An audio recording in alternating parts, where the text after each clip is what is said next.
എനിക്ക് വിശ്വാസം ഉണ്ടാകുന്നൊരു വ്യക്തി ആയിരുന്നില്ല ഞാൻ ഈ വിശ്വാസത്തിലേക്ക് വരുന്നത് മൂന്നാമത്തെ പ്രാവശ്യം ഇവിടെ വന്നിട്ടാണ് ഞാൻ ഈ വിശ്വാസത്തിലേക്ക് വരുന്നത്. ആദ്യത്തെ തവണ വന്നപ്പോൾ ഈ വഴിയെ പോയി ഇതൊക്കെ തട്ടിപ്പാണ്, ഇതൊന്നും ഇങ്ങനെ നടക്കുന്ന കാര്യങ്ങളൊന്നുമല്ല, ഇതൊക്കെ ഒരു വെറുതെ വെറുതെ ഒരു തട്ടിപ്പാണെന്നൊക്കെ പറഞ്ഞു പോയി.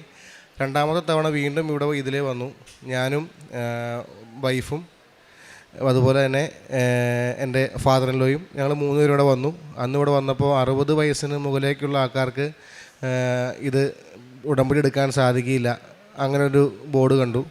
അപ്പോൾ ഞാൻ പറഞ്ഞു ഇതൊക്കെ വെറും ബിസിനസ് കാശുണ്ടാക്കാൻ വേണ്ടി വെച്ചിരിക്കുന്ന കാര്യങ്ങളാണ്, ഇതൊക്കെ നിങ്ങളെന്തിനാ ഈ തിരക്ക്, രാവിലെ വന്നാൽ രാത്രി ഇവിടുന്ന് പോകാൻ പറ്റില്ല. അങ്ങനെ പറഞ്ഞ് ഇവരെയും കൂട്ടിക്കൊണ്ട് ഞാൻ വീണ്ടും ഇവിടുന്ന് പോയി. അങ്ങനെ ഇരിക്കെ എൻ്റെ വൈഫിന് നല്ല വിശ്വാസം ഉണ്ടായിരുന്നു.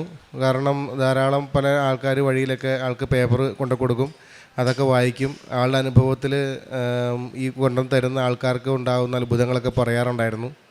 ഞാൻ ഈ പേപ്പർ വായിച്ചിട്ട് അതിനെ വരെ ഞാൻ കളിയാക്കുമായിരുന്നു. ഇത് നടക്കണ കാര്യമൊന്നുമല്ല, ഒരു പേപ്പറിൻ്റെ വഞ്ചി ഉണ്ടാക്കി വെള്ളത്തിലേക്ക് ഇട്ടു, കണ്ണ് തിരിഞ്ഞ് നോക്കുമ്പോൾ അതൊരു വള്ളമായി മാറി എന്നൊക്കെ പറഞ്ഞ് ആൾക്കാർ ചുമ്മാ കഥ പറയുന്നതെന്നൊക്കെ പറഞ്ഞ് ഞാൻ കളിയാക്കുന്നുണ്ടായിരുന്നു. പക്ഷേ അതൊന്നുമല്ല സംഭവിച്ചത്. ഈ മൂന്നാമത്തെ തവണ വന്നു, ഞങ്ങൾക്ക് ഒത്തിരി സാമ്പത്തിക ബുദ്ധിമുട്ടുകളുണ്ടായി, ഞങ്ങൾ കോടതി കേസും കാര്യങ്ങളെല്ലാം നേരിടുന്നുണ്ടായിരുന്നു. ആ സമയത്ത് അങ്ങനെയാണ് ഞങ്ങൾ ഉടമ്പടിയിലേക്ക് വരുന്നത്.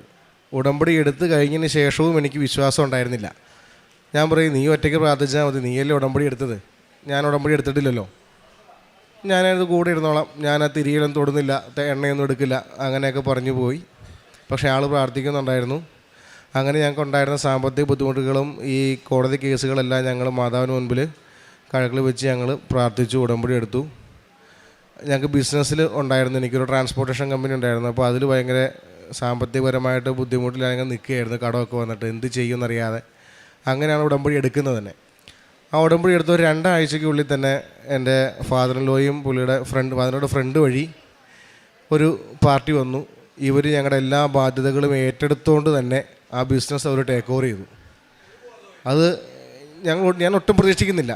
അപ്പോൾ തൊട്ട് ഞാൻ ചിന്തിക്കുന്നുണ്ട് ഇതെങ്ങനെ സംഭവിച്ചു. എന്നുവെച്ചാൽ ഞങ്ങൾ കുറേ കാലമായിട്ട് നോക്കുന്നൊരു കാര്യം വെറും 2 ആഴ്ച കൊണ്ട് തന്നെ മാതാവായിട്ട് നടത്തി തന്നു. അവിടെ തൊട്ട് ഞാൻ ചിന്തിക്കാൻ തുടങ്ങി. അതിനുശേഷം എൻ്റെ ജീവിതത്തിലുണ്ടാകുന്ന ചെറിയ ചെറിയ കാര്യങ്ങൾ, വളർത്തുമൃഗങ്ങൾക്കുണ്ടാകുന്ന സൗഖ്യം, ഇങ്ങനെയൊക്കെ വന്നപ്പോഴാണ് ഞാൻ വിശ്വാസത്തിലേക്ക് പൂർണ്ണമായിട്ടും വന്നത്. അത് കഴിഞ്ഞ് ഞങ്ങൾ നേരിട്ടൊരു പ്രശ്നം വെച്ചാൽ ഞങ്ങൾ ചെറിയൊരു സാമ്പത്തിക ഇടപാടിൽ, അതായത് ഞങ്ങളൊരാൾക്ക് കുറച്ച് പൈസ കൊടുത്ത് അതൊരു ഞങ്ങളെ അയാൾ പറ്റിച്ച് ആ കാശ് കൊണ്ട് പോയി. ഞങ്ങൾ അവിടെ ബുദ്ധിമുട്ടിൽ വീട് പണയം വെച്ചിട്ടാണ് ആ പൈസ കൊടുത്തത്. അങ്ങനെ ഇരിക്കുന്ന സമയത്ത്